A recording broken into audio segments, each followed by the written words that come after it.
Good morning, namaste. Sing along with me from home. This is Something's Calling Me. Something's calling me. Something's calling me. Something's calling me a little bit deeper than I've ever been before. Feels like I'm walking on marbles. Can't steal the earth beneath my feet. And is my head in the clouds, my naked legs left dangling? I can feel my heart begin to pound. And everybody said, something's calling me a little bit deeper than I've ever been before. Something's calling me a little bit deeper than I've ever been before. Long dark night, my soul it wanders. Can't see the light that moves in me. If God is everything and everywhere that I belong, Spirit, gently wake me from my sleep.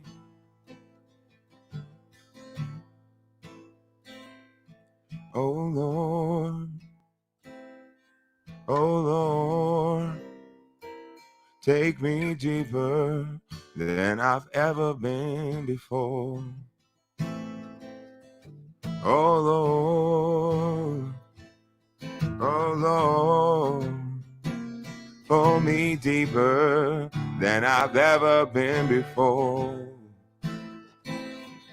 Oh Lord, I know I'm not the only one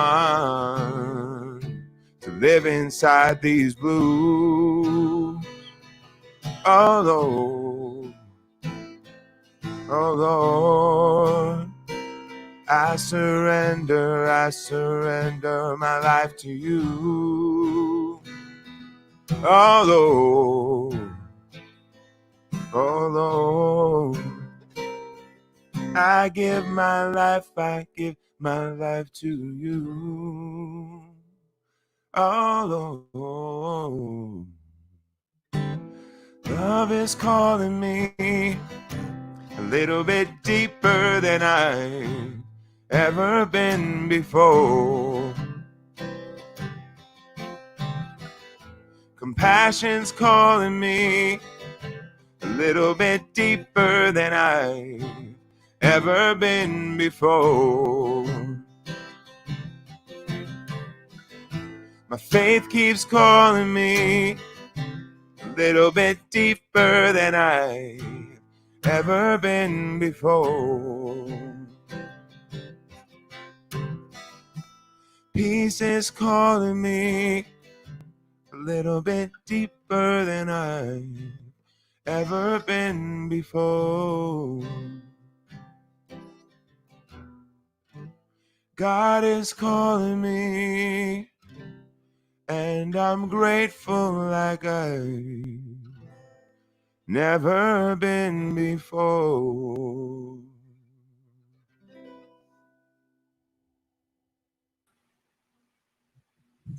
Thank you, Kong. Thank you. Thank you, Deb. And welcome. Good morning, everybody. Welcome to Namaste's Sunday morning gathering. I'm very happy you're joining us today, and I'll be starting us off with our meditation. So I invite you to take a seat, or if you're out and about even, I love walking meditations. That's cool too, but I invite you to take a breath with me. Take a breath. And this morning I've chosen a mindfulness meditation on gratitude. Because for me, gratitude is a good space to be in, a good headspace for me. It makes me feel better about life when sometimes it's a bit rough. So I invite you to take a breath, and if you're comfortable in a place that's safe, perhaps close your eyes. And to begin this meditation on gratitude, pick something that you're experiencing at this very moment. It could be a tree that you see outside your window, or if you're walking. It could be the warmth of the sunlight on your skin, or perhaps the chair you're sitting in is comfortable, or just the fact that we get to pause and engage in meditation right here, right now. Choose one thing to focus on and notice it and allow it to expand in your experience. Take some breaths and just think more deeply about your appreciation and gratitude for that thing that you picked.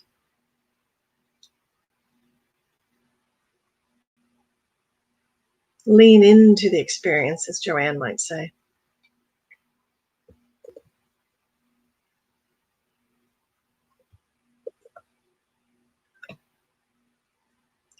Let it fill your body and mind.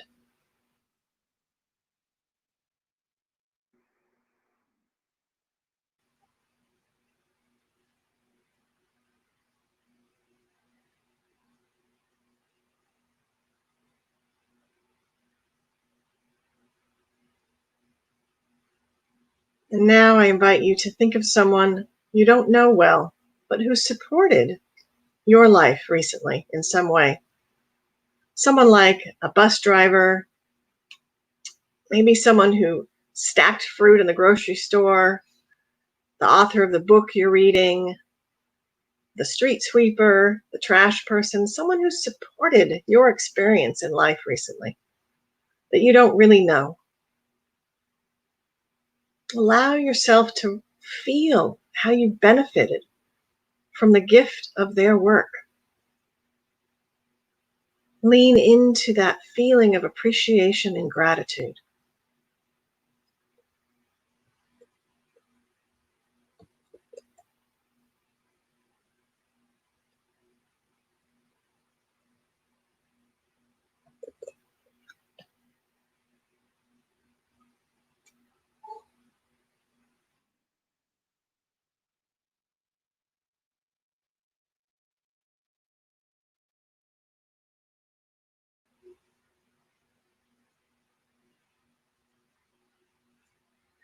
And now I invite you to consider the idea that there are so many of those that didn't come to mind that we benefit from every day. Others' work in life. Allow yourself to feel gratitude for all of the nameless and faceless people whose work we benefit from every single day.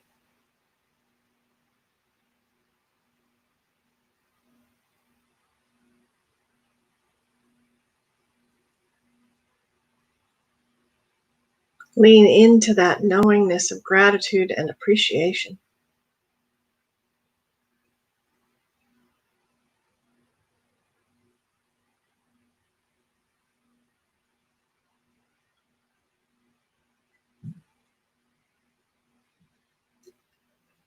And now think about the tools, the things that you use to support your life and your work if you're working. Perhaps your computer right now that's supporting you connecting with Namaste. Books that you learned from, the buildings that you either go to or are in right now. Maybe some special equipment that you use for your work or in a hobby. Pick one thing, one of those things, and consider all that was needed for its creation. Appreciate and feel the gratitude that you have access to these tools.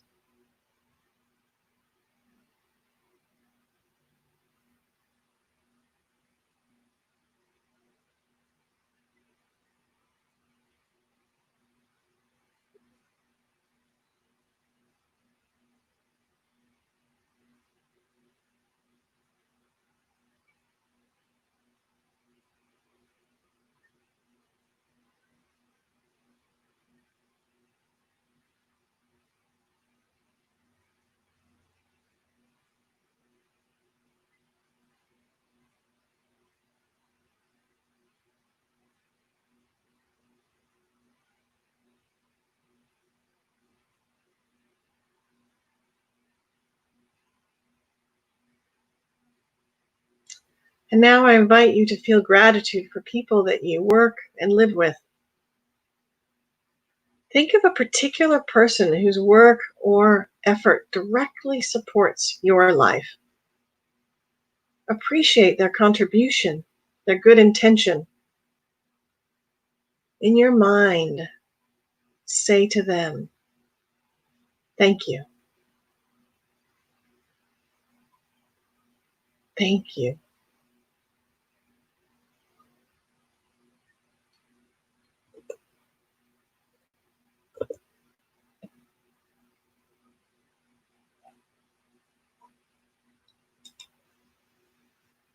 Now bring to mind someone you care about. Picture them in your mind.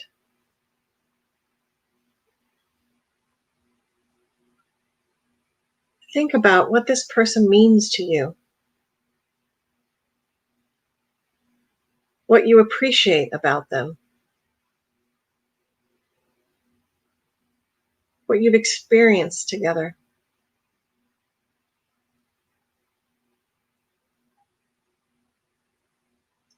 The experiences that you've had in your life because of them.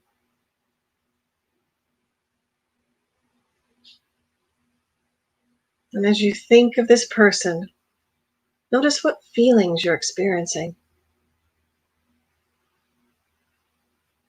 what sensations you feel in your body, especially in your heart.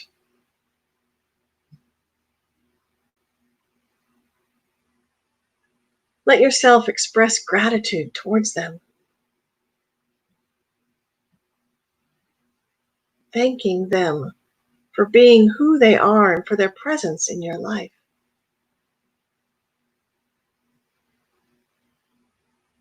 Send them a wave of your gratitude.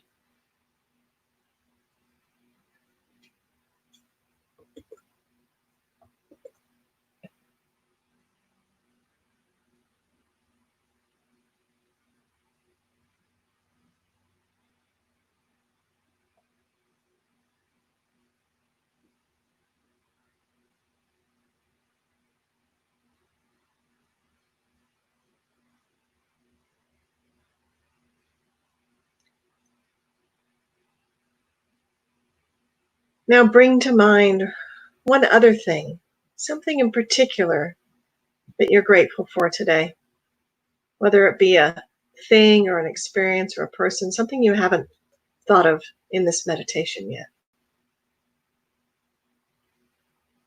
Bring something to mind that you are grateful for today. Feel that appreciation and gratitude,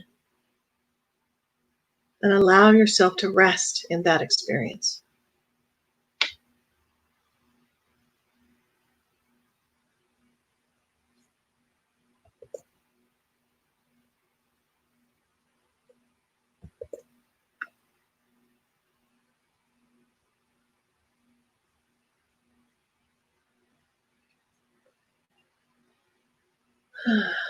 And as we cultivate this practice of gratitude, for that is what it is a practice of gratitude. Some days might be easier than others. But as we practice gratitude,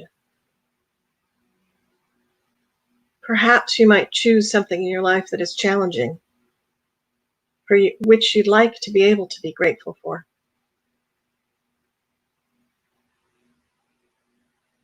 Think of this challenge and offer your gratitude and appreciation.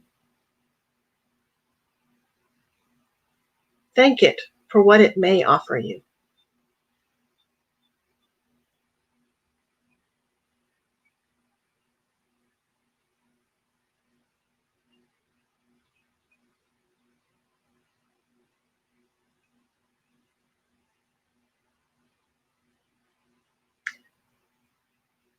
And now I invite you to take a breath and shift your attention back to the gratitude for simply being alive at this moment,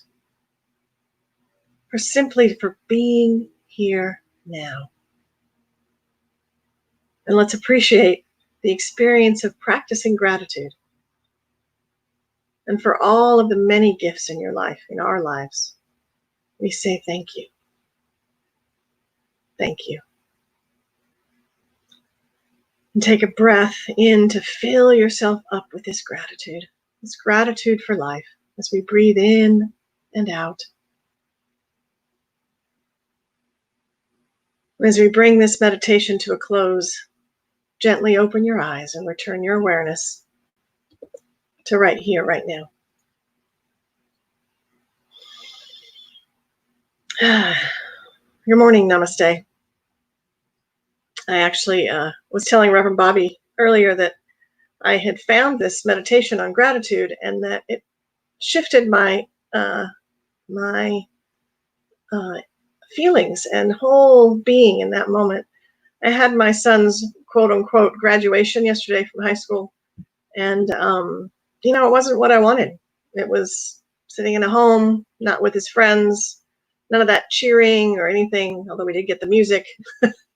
And it would have been easy to be sad, but a part of me is still, he'll never get that. However, this meditation, when I found it, really shifted me to start looking at what I could be grateful for. They produced a wonderful video. It was very personal. They said wonderful things about each kid in his class. He had a small class. I was able to be with my sister in a very intimate environment, sharing with her the different people and friends that were brought up.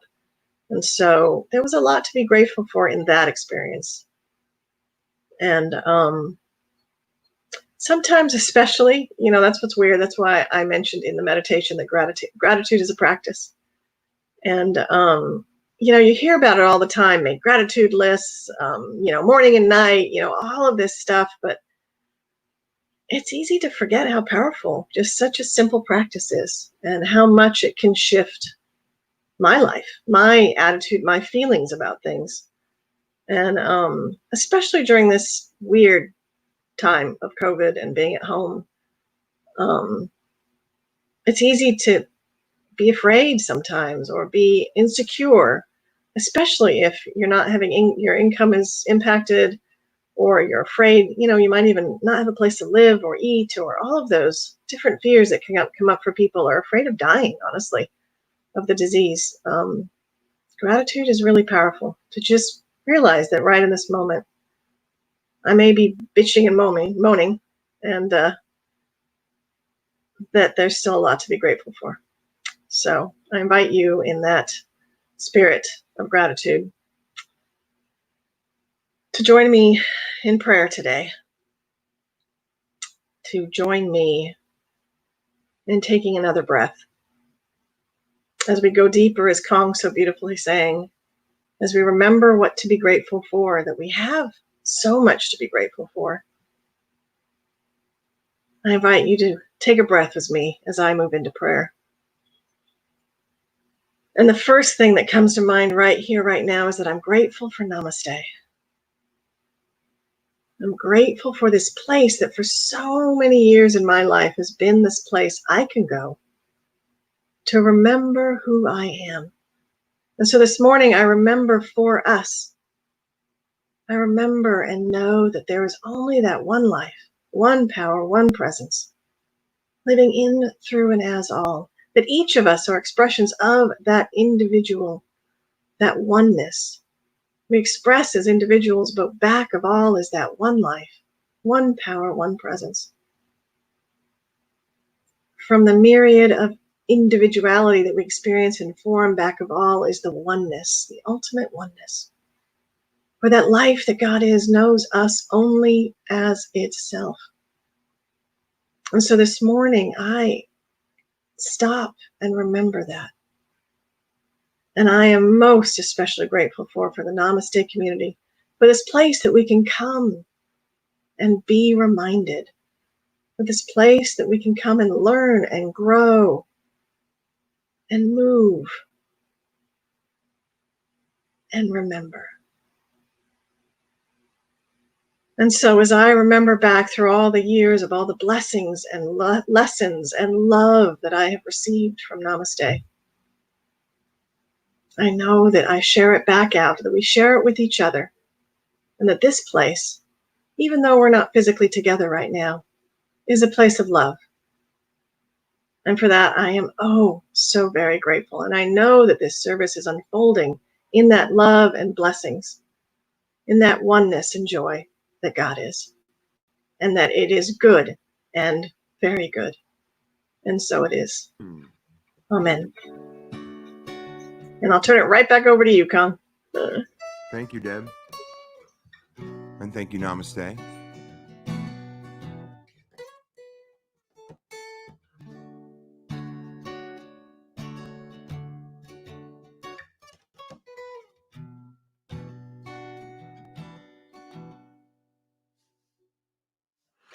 Mother, mother, there's too many of you crying.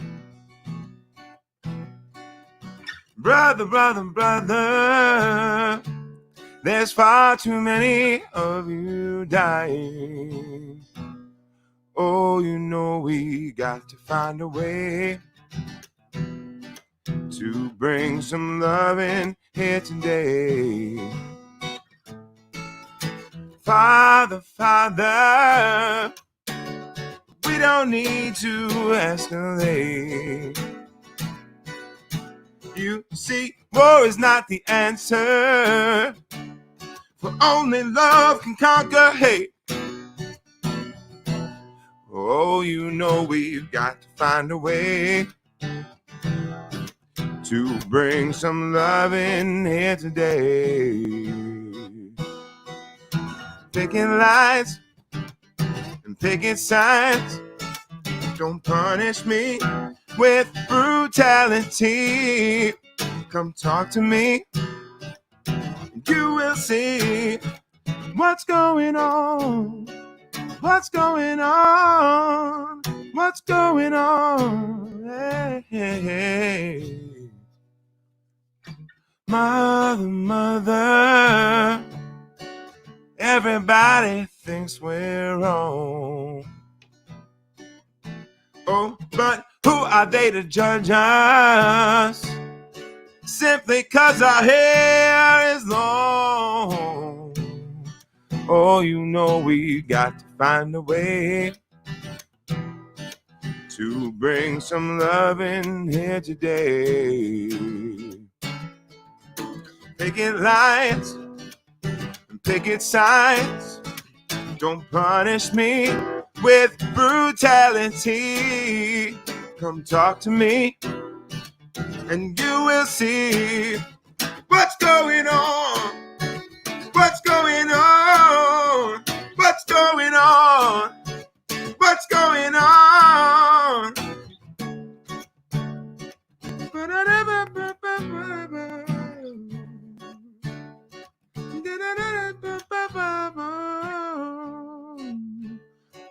What's going on?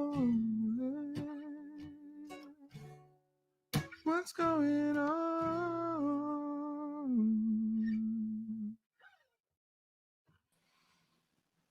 Thank you, Kong, for that beautiful music and your wisdom that you bring through your music. Thank you, Chris. Thank you. And good morning, Namaste. I don't know about for you, but I'll tell you what's going on. This is a time, just an amazing time. And I so appreciate Deborah's meditation on gratitude this morning to remind me all the things for which I am grateful. It's a tough time to be alone, to be separated from one another as this community. So I'm so grateful for the many ways that we have to connect together during this time. And I'm grateful for Rev Bobby for continuing to bring us these opportunities to come together. And every morning, every Sunday morning during this time, we anchor into these words that describe Namaste and describe the overarching mission of Namaste and who we are. So I invite you in gratitude for this amazing community of Namaste to read these words with me. I honor the place in you in which the entire universe dwells. I honor the place in you which is love, truth, light, and peace. When you are in that place in you, and I am in that place in me, we recognize that we are one. Namaste. And further, that's sort of the what we are. And then we address the how. How do I become that place that recognizes that we are one? And so we use these words as our mission statement as the community of Namaste, anchoring into the how of who we are and what we do together. So please repeat with me these words. I learn practical science of mind tools and practice in a loving, connective, and vibrant community to reveal my power and change my life. And we have the little images on the slide to really describe how that process occurs. It is a continuous process of awakening, realizing, transforming, and then repeating over and over again. And we use these power statements to also anchor into who and what we are together. We are a strong, thriving, dynamic spiritual community. We are Namaste, and this stuff works. Now we'll move into a time of some announcements. Woohoo!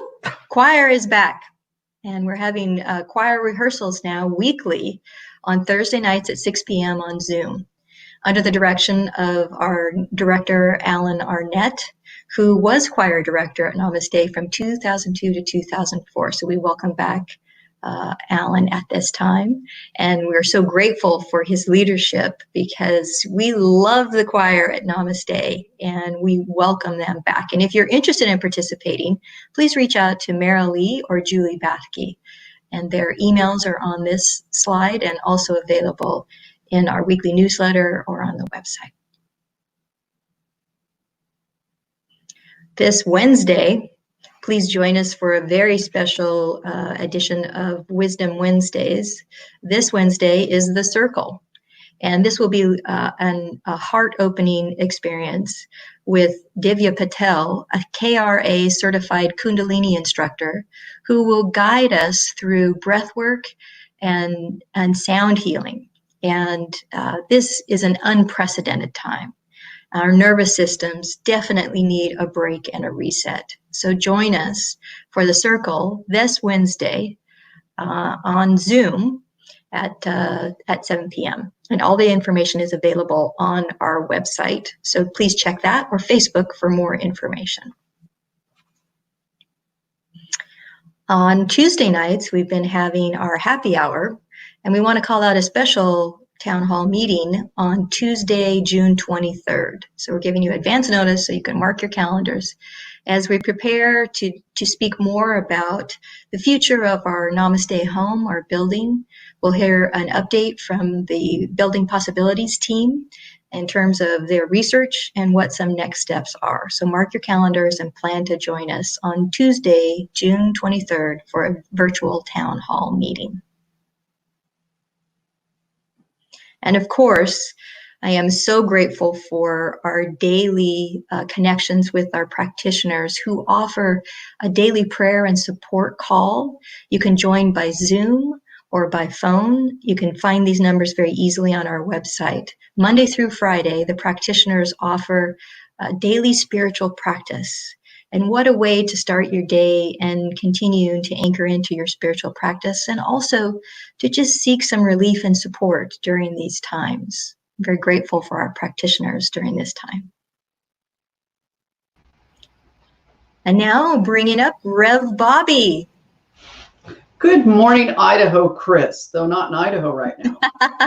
Not currently in Idaho, but always as a state of mind. Always in Idaho.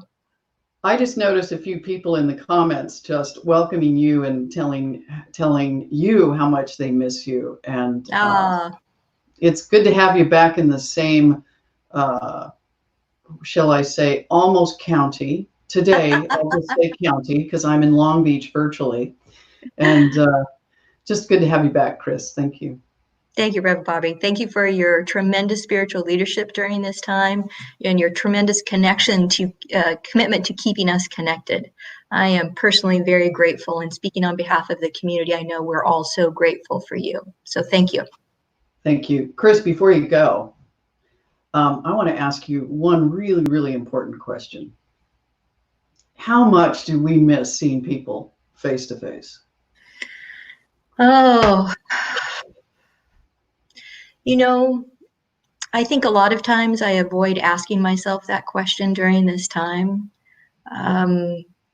because I think for me, there's a type of grieving in that.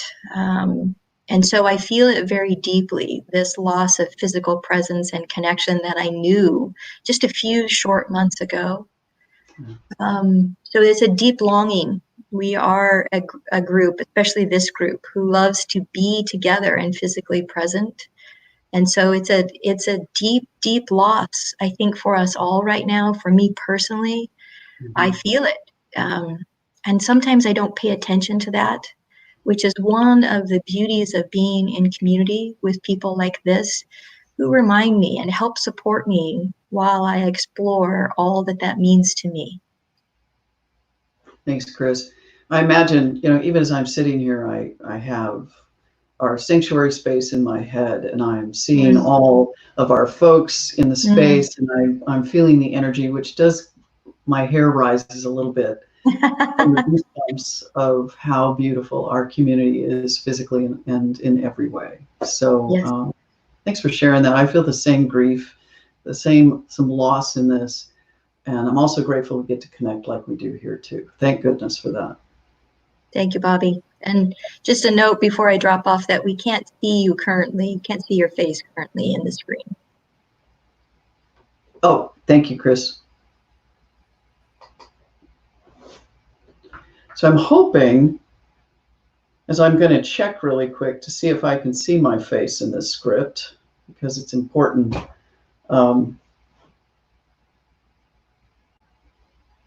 So let us move forward with the idea today. If you can hear me, if you can't see me, then just listen to my words. There we go. What we get to do today is we get to use the spiritual practice of intention. And the spiritual practice of intention, it allows us to be very thoughtful in what we do today. So I'm just going to invite you, as Kong sets up our the next part of our service, and let us consider this mindful intention today with this beautiful power of what intention does. It's a core practice of setting intentions as part of our spiritual practice. But listen with intention today. Listen with intention of our own lives. Listen with intention of how we can make a difference in the world.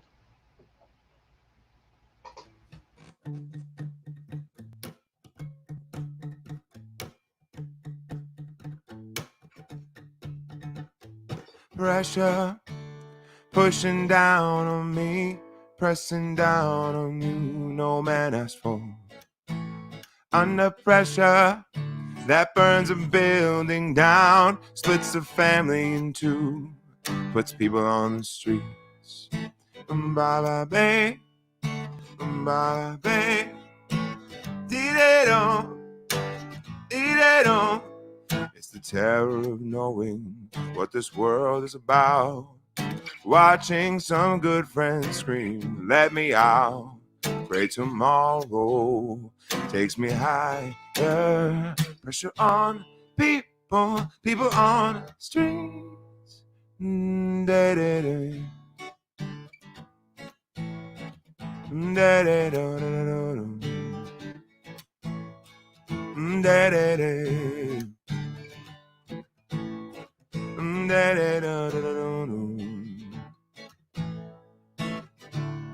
Chipping around, kick my brains round the floor. These are the days it never rains, but it pours. Edo-ba-bum, edo-ba-ba-bum, edo-da-bum, ba-da-da-bum. People on the streets, Da-da-dee-da-dee. People on the streets. Da-da-dee-da-dee-da-dee-da. It's the terror of knowing what this world is about. Watching some good friends scream, let me out. Pray tomorrow takes me high, high. Pressure on people, people on streets. Turned away from it all like the blind man. Sat on the fence, but it didn't work. Keep coming up with love, but it's so slashed and torn. Why? Love, love, love, love, love, love. Sanity laughs under pressure, cracking. Can we give ourselves one more chance? Why can't we give ourselves one more chance? Why can't we give love, give love, give love, give love, give love, give love, give love? 'Cause love's such an old-fashioned word, and love dares you to care for the people on the edge of the night, and love dares you to change your way of caring about ourselves. This is our last dance. This is our last chance. This is ourselves. Under pressure. Under pressure. Under pressure.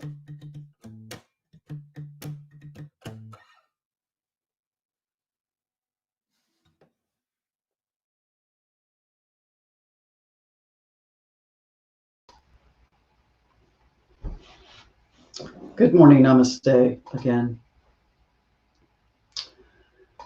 Today, I want to speak to you about the power of intention. Mindful intention, which is the seed of our future. It's a very important practice as part of who we are and what we do as a community.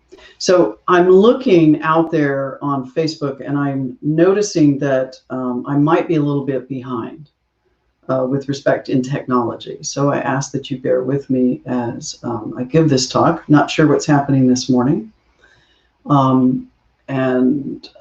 Let's see how we can move through this with intention.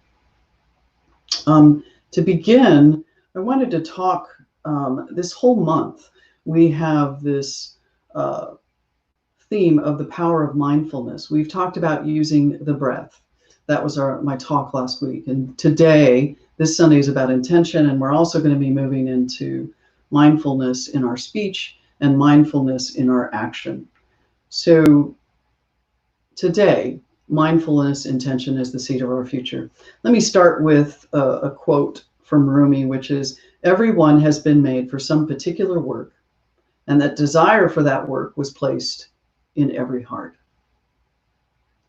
I believe that our intentions come from the work or the how of who we are that has been placed in our heart. It's not our vocation. It's not what I do for a living. It's who and how I operate in the world. This last week, I've been looking at a plethora of stories with respect to what some of the streaming companies are putting out. Netflix did a whole series on Black Lives Matter with respect to documentaries and movies that were important for us to consider and watch so that we can be more mindful about what it really means about Black Lives Matter. I watched the movie Selma again this week because I was very curious in the story of the civil rights movement, specifically that particular event and what was the intention of that event. So just to kind of set the background on it, on February 18th, white segregationists attacked a group of peaceful demonstrators in the town of Marion, Alabama. And this was it was an evening. It was where the African American community was doing a quiet walking, nonviolent walk through the city. And police, knowing that Martin Luther King wasn't part of that and that the press would not necessarily be active that night, attacked this group of very quiet, nonviolent protesters. And at that same evening, Jimmy Lee Jackson, who was one of the demonstrators, was shot and killed by police that evening.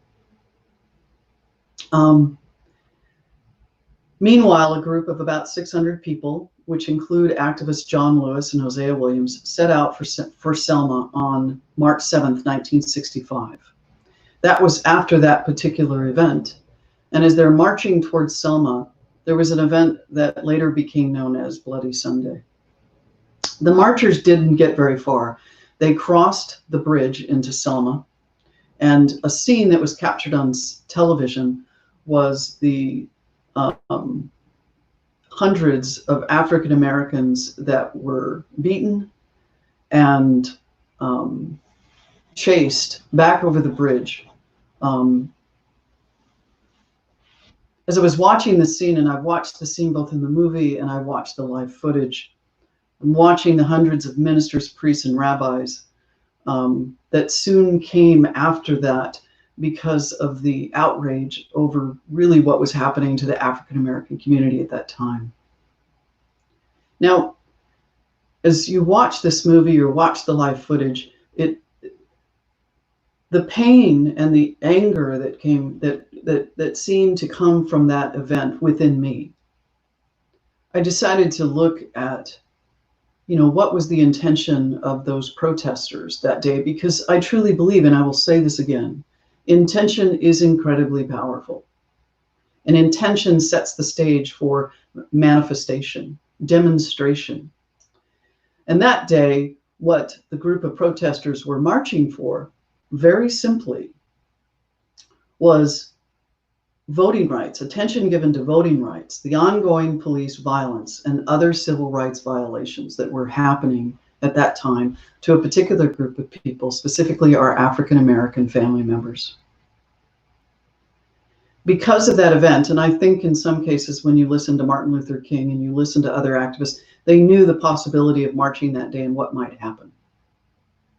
They knew that their lives were in danger. But their intention was to realize a greater return on the long end with respect to their intention, which was to bring attention to what was happening. 6 days later, Lyndon B. Johnson said this. And this is important because this is what I'm about to say, because what these protesters were trying to bring was attention to what was happening. And up until that point, they had been accused of as being the problem. So Lyndon B. Johnson said this: "There is no Negro problem. There is no Southern problem. There is no Northern problem. There is only an American problem. Their cause must be our cause too, because it is not just Negroes, but really it is all of us who must overcome the crippling legacy of bigotry and injustice, and we shall overcome." What happened as a result that day was that the problems and the challenges, specifically at that moment for African Americans to be able to register to vote, and the intention was to bring to light the challenges of just registering to vote. Because if you cannot vote, you cannot play a part in the American experiment of democracy. And that's important. And I was thinking about the idea of intention and how within intention that we often think that there is a specific, the ultimate outcome. And we're really standing a lot of times on this groundlessness, this unknown. Alicia Keys, in her book, More Myself, A Journey, she says, "Nothing but uncertainty is certain. Circumstances come together only to fall apart moments or months later." Just stop there for a moment. Throughout the last few months, we have seen things show up that we had no idea. Would we have really imagined that in the middle of a pandemic, that the protests and the numbers and the impact that they're making Could we have imagined this moment? No, because there are things that have been happening through intention and choice that sets up every demonstration that happens. Let me continue. And then in a flash, we must rise up and regain our footing. We're being invited to rise up right now and to gain a footing in who we are and how we want to be. She mentions, in the rearview mirror, I now see so clearly what escaped me then. It's not that the ground underneath me was suddenly shifting. It's that it's never still. That's part of the work of my journey, getting comfortable with life's groundlessness. When things, events, and circumstances happen, my question with all this is, oftentimes we are distracted, we have a reaction, we get busy, and oftentimes we just revert to a default. And in this whole experience, for us, individually and collectively, we have an opportunity to get, I would say, grounded in who I am, not grounded in what's happening in life. There is a difference. Do we get caught up in this reaction?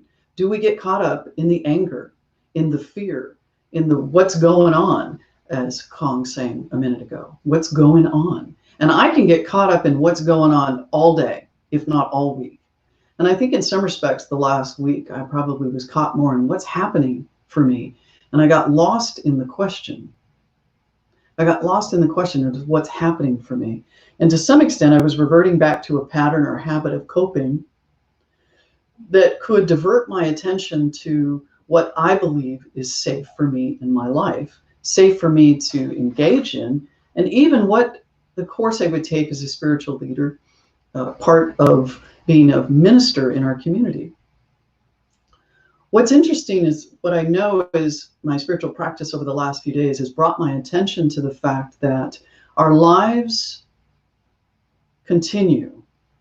Our philosophy, which includes the spiritual practices, they provide a method, steps to take to bring peace to life's groundlessness.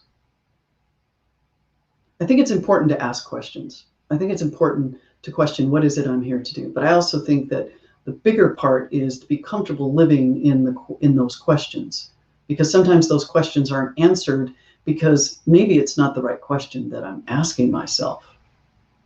Maybe the question is, how can I be just sitting here? And if I can do that, sometimes those answers come up because the question I'm asking is more relevant to this moment. When we set intentions, intentions come with motivations or motives. But in a sense, and I just want you to take a look at the slide here, intention is the thing that you plan to do or achieve. That's the power of the intention. Motive is a reason for doing something. It is not an intention. And the reason I bring the two up is oftentimes we can be motivated, but not necessarily have any intention. And our motivations sometimes are happen because we're in fear. So if I'm in fear, it's very difficult to set an intention, but it's very easy to have a motivation with respect to eliminating the fear of the experience or the event or situation. So some action might not have an intention, but every action has a motive. And that's important to note, because if we're trying to set intentions with our lives, which in the practice of science of mind and the philosophy, it's important that we set intentions for how we want to be in life. I'm reading what Reggie says. It's our experiences that give shape to who we are and reveal to us our highest good as our live avocation. And I'll say this, is that it's important to recognize that motivation and intention are not the same, and that they can act, that motivation can be completely separate from intention. See, the only way that God can operate in our lives actively, and I'll read Science of Mind 109, page 109, the only way God can evolve a spontaneous individual, and a spontaneous individual is one that has choice, is to let them alone and allow them to awaken themselves. Behold, I stand at the door and knock. To set intentions, we must be aware. we must be slightly awake. We don't have to be completely awake because that's the journey. We just need to be slightly awake. The only way God can operate in our lives as us consciously is by setting intentions, is by asking ourselves, how do I want to be right now? How I want to be often allows us and sets up the next question of it is, what do I want to do? But if I don't ask myself how I want to be, then what I want to do, which is the motivation set up that, or the motive sets that up, is if I ask myself, how do I want to be? Then the way becomes much more clear in what I want to be and what I want to do. We believe that thoughts become things. We believe that a focused thought is more powerful than an unfocused thought. Mindful intentions create a clear path for a definite and measurable demonstration of our faith. You know, as practitioners, and when I say practitioners, it's a little different than I say a licensed practitioner. Licensed practitioners are our folks that have gone through the training to be licensed practitioners, trained in the art of prayer and spiritual coaching. All of us are practitioners. We have spiritual tools for personal and global transformation.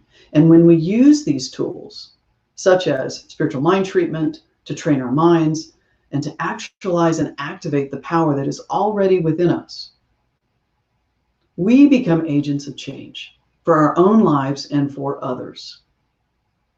But first, we must become aware of the God qualities that we want to cultivate. That's part of our intention setting, so that we can experience these God qualities as us, that are already part of us. We first must recognize them in our lives. We first must recognize them as who we are. If we want to have more love in our life, we must be love. If we want more peace in our life, we must be peace. So first, we must recognize that these things are already within us. And then secondly, we can focus on an intention of our life that I want to contribute more to.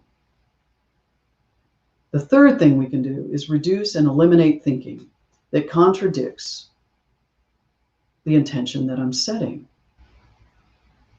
It's important that, one, we first become aware of that we already are those things that we have intentions for. Second, we focus the intention on our lives, and we focus that intention. And then third, we reduce and eliminate the thinking that contradicts this intention. The last thing I wanted to say here is, what am I using my intentions for? Or what can I use my intentions for? There are things that I can use them for that are very important. And it's not just about manifesting what we call in the science of mind world is princes, princesses, parking spaces, and palaces. Those are things that are on the outside of us, and we can practice in that arena. But it's important to know that I can set my intentions for challenges that show up in my life. I can set intentions for desires for good in my life. I can set intentions for making a difference in what is happening now. And I can set intentions to nudge myself to change something in my life or change the way I am in my life that may not be producing, or in a way that eliminates or is a boundary or barrier to experiencing more peace, love, and joy. It's Pride Month, and I'm going to close with this short story. I came out in about 1989, and when I came out, it was a very slow process. It's not like I came out and announced to the world that I happened to be a lesbian. It was a process of first coming to understand, for me, what was happening, because I had no context for the experience that I was having with respect to being attracted to women. And I grew up Mormon, so I was really focused. I had an intention that was clearly out of alignment with the truth of who I am. And that's important to know, because I had to recognize the intention that I was making was not in alignment with who I am. As I slowly started to come out, one of the things that happened was a friend of mine suspected that I might be coming out. not just vocally, but coming out within me, and came to me and said to me, they were really concerned about me and the direction my life was going. And that if I thought that I might be gay, then I might want to think about that. Because that life was filled with pain. That life was not in alignment with what God wanted me to be. And proceeded to profess to me what he believed my life should be. And in that moment, I remember thinking, I was a young person. I was probably about 25, 26 years old. And I remember feeling into this idea that while I wasn't sure about who I was, what my life was expressing, I knew that the only person that could speak to that was me. So I spoke only what I knew in the moment, which is I stopped and I listened. I didn't necessarily know what these tools were, but in some respects, I knew that there was something that was speaking within me. And at the time, the only thing I could do was say, I appreciate your concern. And it's really none of your business. And that wasn't necessarily what he wanted to hear. But I knew that there was something in that message for me that I needed to listen to. So in this Pride Month, we get to honor people coming out for all different reasons. We also get to honor people protesting for the right for fair and equitable treatment. And every marginalized community marches with that. I have such gratitude right now for our young people and how they are standing up and protesting, and the diversity of these protests, which I keep hearing the gratitude for the diversity of the people in these protests. So I'm going to ask you a real quick question. What is a time in my life that I listened, made an intention, and took the steps? And as we move through this service, I want you to answer that question in the comments section.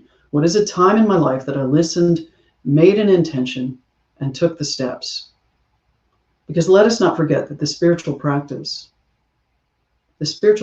of setting intentions is the way in which our life changes, which we become part of, an active part of the power that is life. The words that we chose as namaste, one of the words was power, and power sits in intention, and it is up to us to set that intention. The last thing I wanted to say was, say this with me today, this affirmation. Say this with me from a place of power. I stand clear with an intention of the life I create and allow the power of intention to move me into action. Let's say that one more time. And as we say this, I want you to understand that intention is important, but it means nothing without action. I stand clear with an intention of the life I create and allow the power of intention to move me into action. I am very grateful to be part of your life, your world today. It inspires me to be a bigger version of myself, the version of myself that sometimes I'm afraid to step into for whatever reason. Let us just hold today in gratitude as Deborah Bongard, our practitioner, held earlier in this service. Let us know that in gratitude, we clear the way to set intentions for our lives, to make the difference for ourselves and others. And I hold this truth as who we are. I hold this truth and these practices as a way, a method to be a greater version of myself so that I can be there for others. So in that gratitude, I say, thank you, God. And so it is. So we're going to go to our giving right now. I'm going to bring Kong up with me because I like to have you up here with me, Kong. I like to be here up with you, Bobby. Thank you. I miss this guy. I miss seeing your face. And I'm really grateful I get to do this with you. Same. I want to know how that beard grows so fast, though, because that is unbelievable. Well, I fertilize it and I water it daily. It really is looking, I was like, wow, it looks like a real beard again. It looks like a real beard again. I think it's been 2 weeks since, I missed a week. So that's probably why it's grown so fast. So. It's been this is a month from Bear. So this is pretty wild. Yeah. Good deal. Yeah, I like it. I do too. So I'm just going to invite everyone out there, if you are an auto tither or this is your first time, whatever that is, if you feel spiritually fed by Namaste, I just ask you to take that gift, whatever that gift is. You can do it at Gift Plus, which is on namastecsl.org. You can go on and give that gift today. You can do it by Gift Plus or PayPal. You can do it at Venmo on your phone. But the reason I say that, and I say that with absolute gratitude, is I get to give to the community that spiritually feeds me. No matter what the amount is, let us not judge it. Let us just give where we're spiritually fed so that we can participate in that reciprocal nature of the universe. It allows us to provide what we provide today. It allows us to provide not only the venue of it, but all the people you see. It allows us to provide the technology. It allows us to step forth here today and to be an intention of good in the lives of anyone that we come in contact with. So I just bless that gift right here and right now, and I call it good, and so it is. And so it is. So I think, I'm looking here, I'm going to put our benediction up, Con. So just give me a second here. I'm our director here today. Here we go. So if you'll just say our benediction with us. The power within me is blessing all creation and is forever healing all with whom I come in contact. The power within me is God, spirit, consciousness, presence, and it must bless, help, and heal all who come near it. Silently the work goes on, and silently all are being supported by this inner power that is operating through and as me. I give thanks that this power within is silently blessing and supporting everyone to whom my thought reaches. And so it is. That prayer is provided by Ernest Holmes. It's one of the beautiful prayers he has in the Science of Mind book that I've edited slightly so that it's relevant for our day and time. So I'm really grateful that we get to do that. So now I'm just going to invite Kong to sing us out today. So Kong, please. Thank you. And everybody feel free to join in, please. This is a family favorite for sure.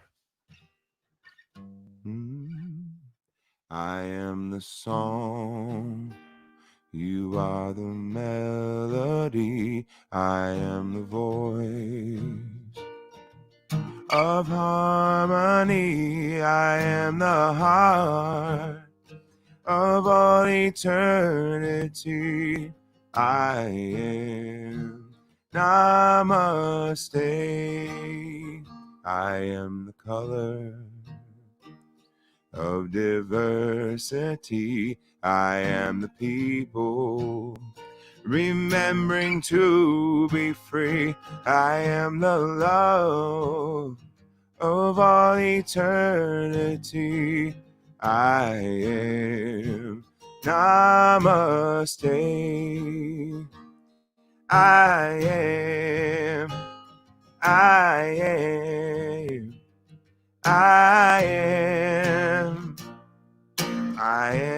the way, I am.